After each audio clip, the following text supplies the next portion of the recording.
Hey everybody, just wanted to come on live today and talk about goals. I know I talk about goals all the time, but something really hit me this week and today about something. I mean, you always talk about people talking about making your goals realistic. Hi Gary, making your goals realistic.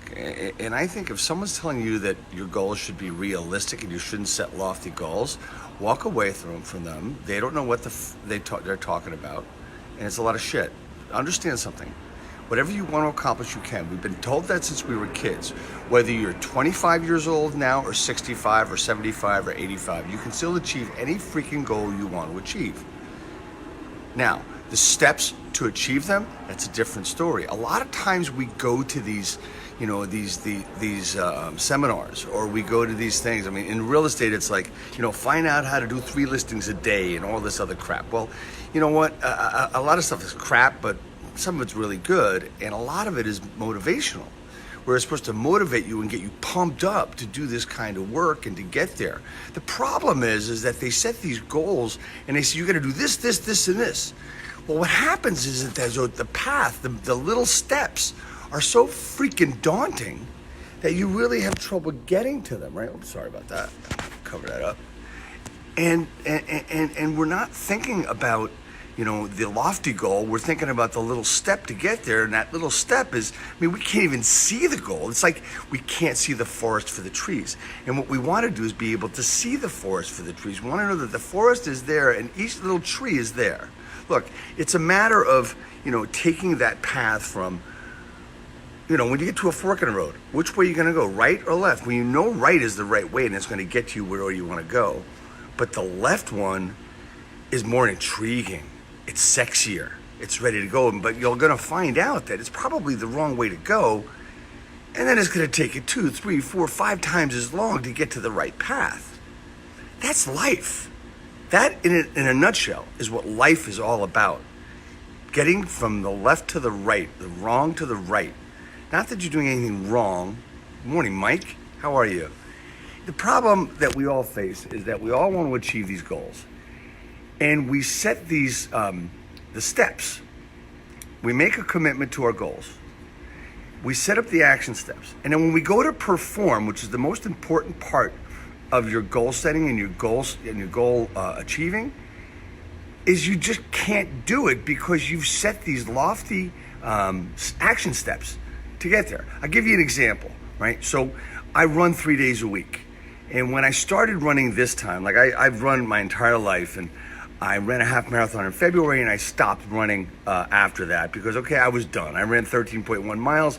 I started it. I finished it. I got hurt. I fell. But I did it. But here's the thing when I started this time is I couldn't understand, hello Kathy, I couldn't understand the last times I've done it that I wasn't gaining any progress. And I realize a lot of times now, that it has to do with diet, it has to do with a lot of things. So when people say, well, running is not going to get you in shape, and running is not going to get you the, healthy, it's not going to get you to lose weight, it's not going to get you this, it's not going to get you that. Well, here's the thing. No way in hell can you out-work out a bad diet. And that had a lot to do with it. But also, I set this lofty goal. Like, for instance, starting out, I'm running a 12.5-minute mile, and I want to do an 8-minute mile. Well, thinking about it, the best 3 miles I ever did was 24:24. And that was back in 2009. That was the best 3 miles I ever ran. It was on a treadmill. Will I ever do it again? I don't know, but I really don't care. My goals that I was setting was an 8-minute mile. And I was trying to push myself to get there and make these big leaps and bounds into getting to that place where I could run that 8-minute mile. Good morning, Joe and Jack. See, the interesting part is that I set the goals too high, and there was no way in hell. I didn't set the goals too high. Take that back. I set the goal perfectly, but I did not set my action steps and my mini goals perfectly. So to do the 8-minute mile, I needed to get, and I wanted to do it quickly. And I found that I just couldn't do it. When I started toning back my action steps, like for instance, it was 12 and a half to start, then I did 12, then I did 11 and a half, Then I did 11, and now I'm looking at 10-minute, 50-second miles, right? So you'll be glad to know today I did my pace for 3 miles was 9 minutes, 50 seconds. So I'm getting there slowly but surely, and that's the thing. You can set a deadline for a goal, but make sure that every day you're doing something little to get to that goal. So the lofty goal can be huge, and the lofty goal is huge, right? But the steps you're going to take are so important. So let's go through this really quick, and it all goes with what I talk about, which is my acronym GCAP: goals, commitment, action steps, and then performance. Okay, so you set your goal. I don't care what it is. If you're in the real estate business and it's 50 transactions for 2020, great, excellent. You're going to get there, and here's why. Because the next step is the commitment. Your commitment involves the next step, which is the action steps to get there. Now look at the action steps. Go to all the gurus. I want you to Google, real estate business. I want you to Google prospecting. I want you to Google all this stuff. And then I want you to figure out exactly what steps you're going to take and plan this out. It is almost October, 3 months, and now's the time to really plan next year so that you are already cranking by the time January 1 hits, and everybody else is scrambling. Your competition is scrambling. Because let's face it, only about 10% of the people are going to really do this planning properly. And I want you to do the planning properly. So you've got your goals and you're really committed. And the commitment involves not only your mindset, right? The commitment involves your family, it involves your support system. And what is that support system? That can be anybody that you hang out with. It could be your colleagues. It could be a friend. It could be colleagues that are friends. A lot of times we hang out with people in the real estate business where they're really not our friends, but they're there for us. Good morning, Janice. So the point I'm making is really, really, really simple. Is your commitment needs to be overall. Your commitment needs to build in, positivity. It needs to build in affirmations. It needs to build in gratitude. Look, if you write one thing down every morning that you're grateful for, because understand what we appreciate appreciates. So you need to go after everything that you're talking about. So okay, so we got the goal. Now you understand and are really, really clear about your freaking commitment to what you want to achieve.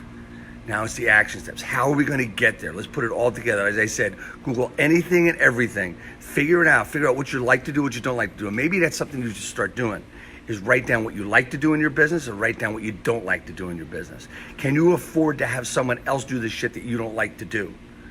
I've just started doing that because I've had to. I have no choice. Not that I don't like to do it, it's just I don't have time. There's a lot of virtual assistants out there that are extremely affordable. If you're interested, connect with me. I'll hook you up with some people that I'm working with now who are amazing, right? They can do anything you want them to do and at great prices. And lastly, the performance. Well, you know what? Here it's today's September 22nd, and you've got such a great start in getting these commitments set. And you can actually get working on them immediately. Look, if you're watching this and you got this far in this video, you're not taking that 6 weeks, 8-week vacation that most real estate agents take starting November, right? October 31st, some people call that Halloween. I call it New Year's Eve. That's when the new year starts the next day for the real estate business, because mostly everything that you do from November and December is going to close in January and February. So it's the start of your new year. So let's get cranking, right? No matter what you're doing, here's the thing you want to do. You want to be cashing checks in the winter. You want to be sitting back when it's snowing, and all of a sudden you look at your account, and guess what? Your company just direct deposited a commission check for you. And then the next day, you don't feel like going out, but you did your work and you got a couple of deals going. You know what? You just cashed another check. So let's cash the checks in the winter. And of course, if it's snowing, it's not going to snow in Florida, at least I hope not, or in San Diego or whatever, or maybe even in Texas. But here's the thing. We got this. Goals, commitment, action steps, and performance. And here's the last but not least. I want you to set the highest possible goal that you don't even think you can accomplish. And I want you to set, commit, set the action steps, and perform. My name is Dave Finale. You want to talk to me, you want to reach out to me, I'd be glad to talk to you and help you with any part of your business you like. Even if it's just to say, hey, Dave, you're full of shit. Love to talk to you. Thank you so much for watching this video. Have a great, great Sunday.